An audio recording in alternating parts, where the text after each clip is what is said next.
Olá, sejam todos muito bem-vindos. Meu nome é Caroline Castro, médium do grupo Anjos de Luz. Está começando a aula de desenvolvimento e estudo mediúnico do grupo Anjos de Luz. Peço licença a Deus, a Cristo, a equipe médica do Grande Coração de Astéria, representada por Dr. Helmut, mentor espiritual do grupo Anjos de Luz.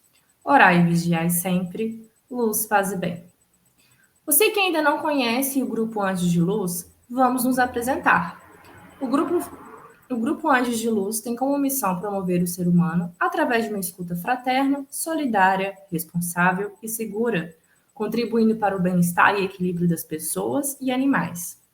A assistência espiritual é feita através de tratamentos disponibilizados no site: cirurgia espiritual à distância, cirurgia espiritual presencial, oração pessoal, oração para casa, oração para o animal e oração para o tutor.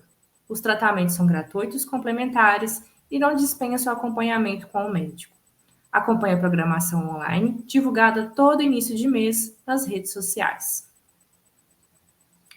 Convido vocês a rezarem conosco o mantra do perdão, amor e gratidão do grupo Anjos de Luz.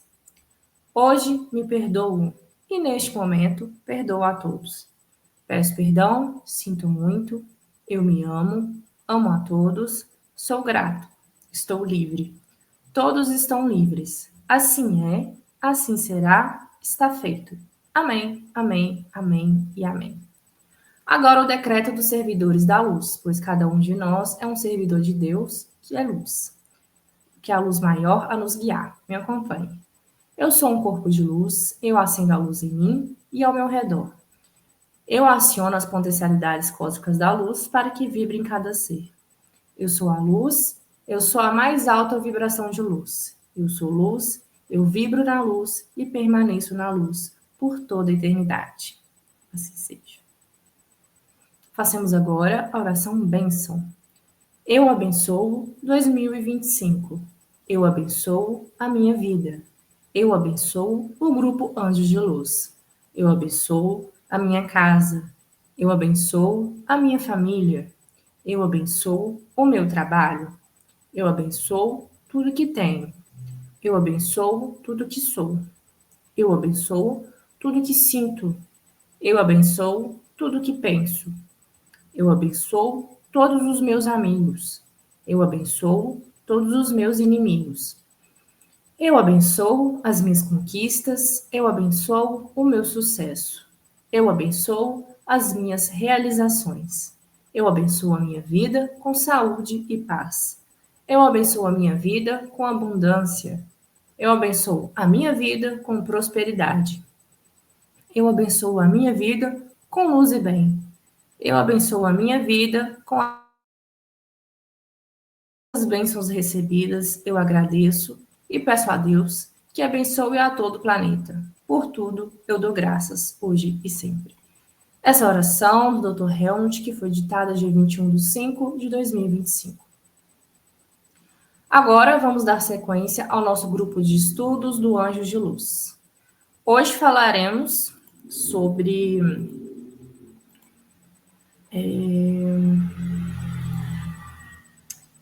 mediunidade, né? O terceiro capítulo, resumo histórico, mediunidade do Edgar Armond.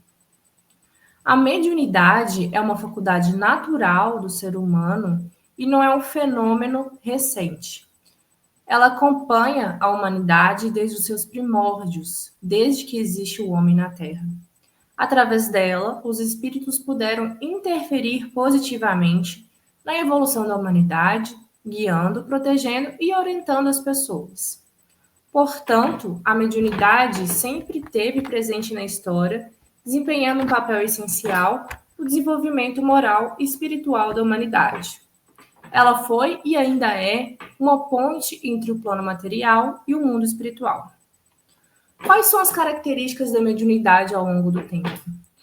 Não mudou, a mediunidade não mudou em sua essência desde os tempos milenários. Os fenômenos, as manifestações e tipos de comunicação espiritual se mantêm praticamente os mesmos. Isso demonstra, inclusive, que a humanidade avança lentamente em termos de evolução espiritual. No passado, essa faculdade era pouco compreendida, mal interpretada e muitas vezes cercada de mistérios, superstições e até usada como meio de controle social político. E como é que era a mediunidade nas civilizações antigas? Em sociedades antigas, como as da Índia, Pérsia, Egito, Grécia e Roma, a mediunidade era restrita a poucos indivíduos, geralmente sacerdotes, chefes religiosos ou membros de fraternidades secretas. Era usada como fonte de poder, domínio e controle, tanto no campo espiritual quanto no político, envolta em rituais complexos, mistérios e formalismos e condições rigorosas de iniciação. Nessa época, o fenômeno mediúnico não era voltado ao desenvolvimento coletivo, mas à manutenção do poder de poucos sobre muitos. Ainda hoje, segundo o autor Edgar Armand, é possível encontrar ordens seitas que mantêm práticas semelhantes, buscando uma suposta iniciação espiritual, muitas vezes sem resultados de verdadeiramente significativos. Com o Espiritismo, tudo muda. A partir do surgimento do Espiritismo, pela codificação de Allan Kardec, a mediunidade se liberta das amarras do misticismo e da dominação, tornando-se um instrumento acessível a todos, democratizando sem segredos, sem restrições e principalmente com finalidade educativa, moral e de auxílio ao próximo.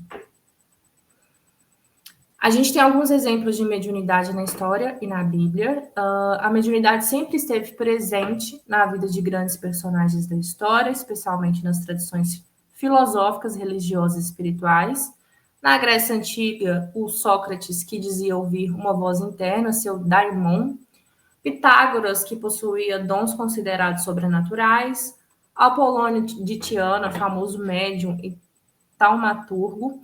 Simão de Simária, contemporâneo dos apóstolos, que se utilizava de práticas mediúnicas publicamente. E na Bíblia, no Antigo Testamento, a gente tem os relatos de médios, profetas e videntes e audiências espirituais. Samuel, quando é consultado após sua morte pelo rei Saul, na gruta de Endor, é o exemplo clássico de comunicação com os mortos. A gente tem alguns fenômenos, como vidência, audiência espiritual, transportes, levitações, escrita direta e fenômenos luminosos, que são citados frequentemente. A travessia do povo hebreu no deserto, liderado por Moisés, está repleta de fenômenos mediúnicos, como a coluna de fogo, que guiava o povo, mana que caía do céu, maná, que caía do céu, a água que brotava das pedras e recebimento das tábuas do Decálogo. E no Novo Testamento, a mediunidade segue ainda mais clara e evidente. O anúncio do anjo a Maria, mãe de Jesus, as manifestações espirituais que cercavam o nascimento e de vida de Jesus. As curas, materializações, dom das línguas, fenômenos luminosos e levitações. O fenômeno de incorporação, vivido por Jeremias, e a evidência de João, que escreve o Apocalipse, inspirado pelos Espíritos. Qual a reflexão profunda proposta pelo ator? Jesus, os apóstolos e seus seguidores eram apenas homens sábios ou também possuíam faculdades mediúnicas desenvolvidas, o que os capacitou para os trabalhos espirituais e os chamados de milagres. O autor nos leva a pensar que o exercício da mediunidade esteve na base de todo o movimento espiritual que conformou a tradição judaico-cristã, embora muitos não a reconheçam com esse nome. A mediunidade não é algo novo, não é um privilégio e muito menos algo sobrenatural. É uma faculdade natural do ser humano, sempre presente na história da humanidade, desde os tempos mais remotos até hoje. O que muda com o avanço espiritual e a finalidade da mediunidade, que deve ser usada sempre para o bem, para o esclarecimento e para o auxílio, jamais como instrumento de dominação, poder ou benefício próprio. O Espiritismo vem justamente para esclarecer, educar e orientar o exercício da mediunidade, de forma responsável, consciente e voltada ao desenvolvimento moral. Bom, estamos finalizando o programa. Recebo o nosso abraço fraterno. Agradeço a Deus, a Cristo, a equipe médica do Grande Coração de Astéria, representada por Dr. Helmut, mentor espiritual do grupo Anjos de Luz. Orai e vigiai sempre. luz, paz e bem.